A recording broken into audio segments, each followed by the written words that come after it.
The standard model of particle physics employs a single mathematical structure for two different purposes. It describes two distinct phenomena in quark dynamics, creating a theoretical paradox where the equations look the same but the physical outcomes diverge. This foundation is the Lie group SU3. In linear algebra, this group represents the continuous set of 3x3 unitary matrices with a determinant of 1.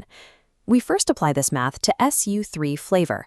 This is an approximate global symmetry used to classify hadrons, composite particles made of quarks, into organized families based on their properties.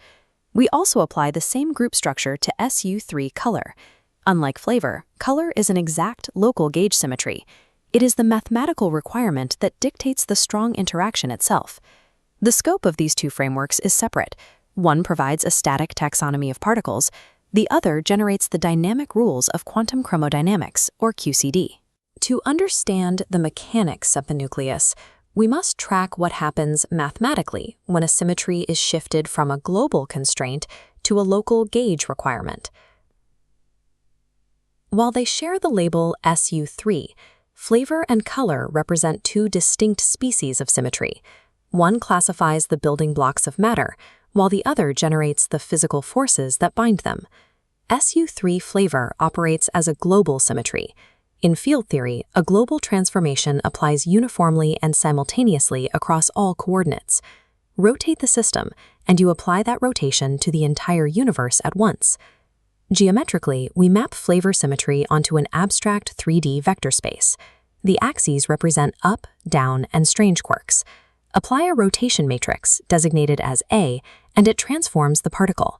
Multiply an up quark vector by the matrix, and it rotates into a down quark. Through representation theory, we can map the limits of these rotations. Subject a proton's quantum state to every possible flavor rotation, and it explores a specific set of possible states. The math dictates that these transformations span an 8-dimensional vector space. This 8-dimensional geometry mirrors physical reality. In 1961, Gell-Mann and Niemann mapped this to the Eightfold Way, forming the hexagonal baryon octet. Combinations of up, down, and strange quarks plot onto its nodes, locating the neutron, sigma, Z, and lambda particles.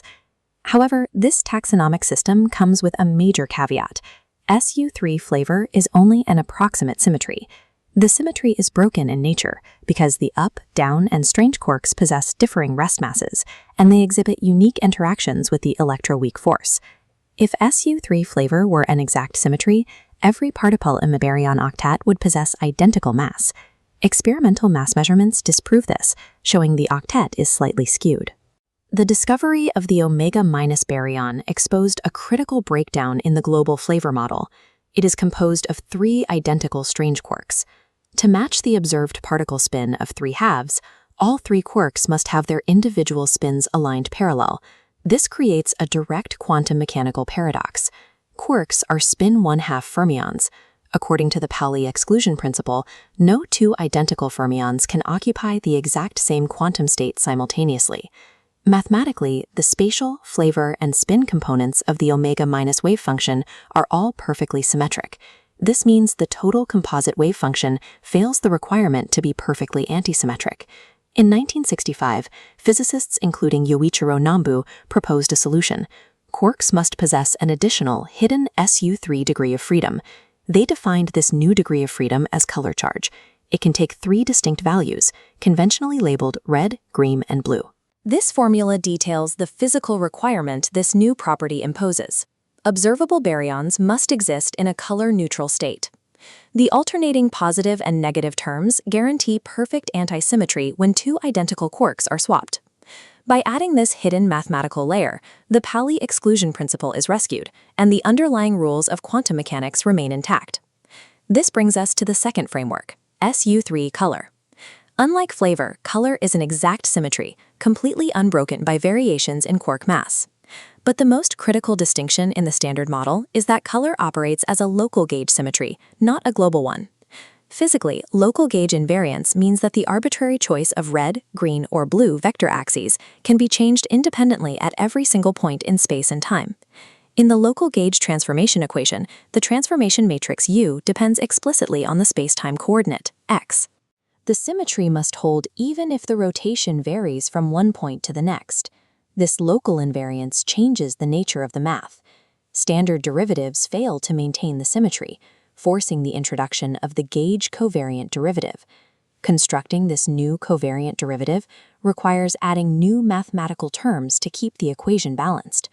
The math demands the introduction of compensating gauge fields. These compensating fields manifest as 8 massless vector bosons, the force carriers we call gluons. This leads to the defining mathematical trait of SU3 color. It is a non-abelian Lie group. In a non-abelian group, the mathematical operations do not commute. The 8 infinitesimal generators of SU3 yield entirely different results depending on the sequence in which they are applied. We trace this non-commutative property directly into the Yang-Mills Lagrangian. It appears mathematically as the structure constant term, FABC, embedded within the gluon field strength tensor. This non-commutative geometry dictates that gluons carry color charge themselves, allowing them to interact directly with other gluons. Shifting SU3 from a global classification to a local gauge requirement moves the math beyond passive categorization. It mandates the existence of the strong nuclear force and the self-interacting bosons that mediate it. The non-abelian nature of SU3 color leads to a measurable physical consequence, asymptotic freedom. In quantum electrodynamics, a particle is surrounded by virtual electron-positron pairs. In quantum chromodynamics, a quark is shrouded by a dense sea of virtual gluons. Because these virtual gluons carry their own color charge, they produce an anti-screening effect. Their presence amplifies the effective color charge of the central quark when observed from a distance. This creates an inverse relationship to what we expect from gravity or electromagnetism. As a high-energy probe penetrates deeper through this virtual gluon cloud, getting closer to the bare quark, the effective strong force diminishes. This chart provides the empirical proof of asymptotic freedom, plotting the strong coupling constant on the y-axis against the energy scale on the x-axis. As the interaction energy increases and the distance decreases, the coupling strength drops. At extremely short distances, this coupling constant logarithmically approaches zero, allowing tightly packed quarks to behave almost as if they were perfectly free particles.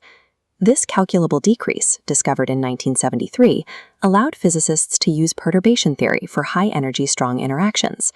The Standard Model utilizes these 3x3 unitary matrices twice, once globally to categorize hadron families and once locally as strict gauge fields to bind the nucleus together.